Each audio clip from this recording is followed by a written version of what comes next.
Bütün paramız bu. 300 küsür kaldı işte. İyi be abi. Toplarız biz bu parayı be abi. Ya sonuçtan kazanamadık ama mahalleyi kurtardık oğlum. İyi, çoğu gitti, azı kaldı. Babam da toparladı zaten kendini. Ya Kando abi tamam da yani şimdi bu eskinin acısını unutturacak büyük bir vurgun yapmamız gerekmiyor mu ya? Aynen öyle. Öyle bir iş bulacağız ki abi yani direkt bizim voleye koymamız lazım. Bahadır var mı sende bir şey? Birkaç hedef var, göstereyim mi? Yolla gelsin hadi bakalım. Şş, kızlar, cacık yaptınız mı? Cacık akşama, Musakka. musakka da akşama. Hepsi mi akşama? Zaten cacık musakkanın yanına yapıyor. Pardon abi. Pardon abi. Vay vay vay. Kandemir Nevizade. İsme gel, soy isme diz çök. dur şöyle yapacağım. Robert De Niro, Marlon Brando and Kandemir Nevizade. Abi siz böyle teşkilatı bırakmışsınız, resmen hayat kurmuşsunuz ya. Oğlum durum kritik. Kaptanın sağlığı söz konusu. Ha, o mevzu değil mi? Kaptan tabii ya. Lan geçmiş gün bak şimdi aklıma geldi. Askerden geldim. Bodrum'a gittim böyle. Cepte de 5 kuruş yok yemin ederim var ya. Lan dedi gel. Teknede kal dedi bugün. Derya der başka bir şey demez daha. Derya, Doğan benim eski yardımcım. Sağ kolum, kardeşim. Ne dersen de bizden biri işte. Abi artık ben de sizden biriyim. O yüzden sorun yok. Dodo, sen ne ara düştün Mapso'ya? Bizim çok sonradan haberimiz oldu. Ya biraz karışık bir oğlum boş ver ya. Carlos'uma bak ya. Ulan çakallık senin suratına kirli sakal olmuş lan, yapışmış lan. Bak diyene bak, bir de tipine bak. Yaren Hanım, pavyona demem mi? Vallahi pavyon finita Alberto ama şarkı söylemeye devam ediyorum Dodocuğum. Bir gece böyle bir yaparız. Ben sana okurum. Patlatırız şarkıları yani. Aynen patlatırız tabii ya. Bahadır Bey, size hiç sormuyorum bile. Ya bu adama ne yaptınız siz ya? Bu adam acayip yakışıklı olmuş. Bu adam acayip güzel olmuş ya. Bu bebe bizle kavgaya giriyordu bu bebe ya. Ne yapacaktık? Girmeyince dalga geçiyordun bebe bebe diye. Hadi lan. He. Ya bu adam var ya bu adam. Benim idolümdü be idolüm. Hadi lan oradan. Sen beni geçmişsin. Estağfurullah. Kandemir abi. Bakın bak hepinize söylüyorum da ben içeride çok sıkıldım, bunaldım abi ya. Bir iş yapalım, iş konuşalım Allah aşkına ya.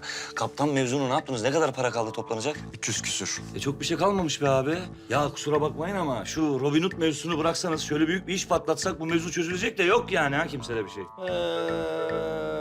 Sadede gel. Sen boş gelmezsin. Vardır sende bir kuntizlik. Oğlum şimdi biz de böyle bir mangırı indirip yolumuza bakacağız. Memleketten tüyeceğiz. Allah Allah. Benim sizin gibi ilkelerim yok ki oğlum. Benim ilkelerim belli.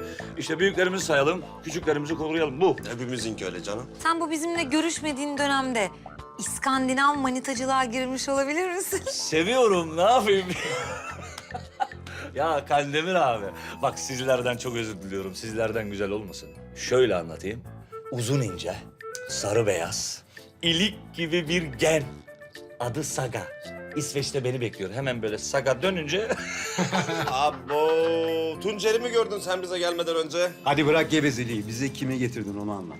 Anlatayım anlatmasına da böyle kuru kuru olmuyor. Ya bir çay may bir şey ısmarlasana oğlum. Charlie! 8 çay. Vay holdingin sahibi. Medyada pek göremezsiniz ki medyada görünen abilerden daha kallavi bir dayı. Yani ihale işi yapıyor abi. Nasıl diyeyim sana? Hani böyle bir iş adamı görünümlü ağır abi tadında. Şey gibi. Kulüp başkanı gibi bir şey. Anlatabildim mi? Bunun içeri attırdığı eski CEO'su benim koğuş arkadaşım. İstihbaratım sağlam yani. Adam kimseyi sevmiyor, kimseye acımıyor. Bir tane zayıf noktası var.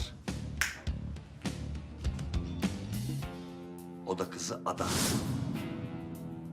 Ada çok güzel bir kız. Babasıyla birlikte çalışıyor ama herifin ne mal olduğunu bilmiyor. Tam bir bibiş. Carlos'um vallahi bu sefer kızamayacağım. Bebiş bir şey. Sonuçta bebişin hakkı bebişe yani. Eyvallah. Kandemir abi sen bir poker face oldun. Bir yüzün gülsün abi bir şöyle joker face ol Allah'ını seversen 10 numara iş getirdim ben sana. Oğlum İstanbul'da 1000 tane böyle adam var. Bizlik nesi var? Aynen öyle Dodo yani zengin diye soyacak olsak oho. Yani bize tam olarak böyle Emel Sayın'ı halıya sarıp kaçırma kafası lazım. Anlatabiliyoruz mu? Tamam oğlum bir bekle ya. Bombayı sona sakla. Abi şimdi bu vay büyük şirketlerden aldığı çok büyük paralara kobaylar buluyor tamam mı? Yalnız bu kobaylar öyle fare, tavşan değil. İnsan kobaylardan bahsediyorum.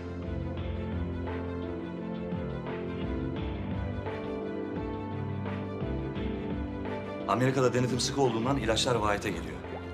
Vahit, ihtiyacı olanlara para verip onlara hiç belli etmeden kobay olarak ilaçları üzerinde test ediyor. Hani garibanları test ediyorlar sizin anlayacağınız. Yani çaresiz insanların üstünde deney yapıyorlar öyle mi? Ya bu nasıl aşağılık bir şeydir ya? Abi ben o minik farelere bile kıyamıyorum. Gözyaşım iniyor ya. Ya Dodo kesin ölen falan da oluyordur. Aynen. Türkiye'de 1000 tane adam ölmüş. Ailelerine para verip susturuyorlar abi.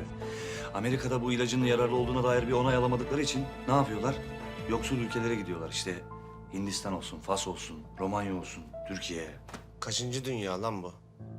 Dünya mı oğlum bu ya? Aynen öyle. Bir daha bir şerefsizliklere bak yani. Kula kulluk ettiriyorlar orada. Onun ismine de vizyon koyuyorlar. Ben de bir belgeselde izlemiştim. Geçen sene Nijerya'da bir sürü çocuk ölmüş. Sırf bir maddeyi denemek için. Bravo Derya. Doğru söylüyor. Yalnız Kandemir abi, sen bir bana inanmadın gibi abi. Bak istiyorsan gidelim kendi gözlerinle gör ha. Ben her şeyi biliyorum abi, vallahi ya. Eğer biz bu işe gireceksek biz paramızı kazanacağız. Bu insanlar da kurtulacak. Hadi gidip görelim şunları. Haydi iş başına.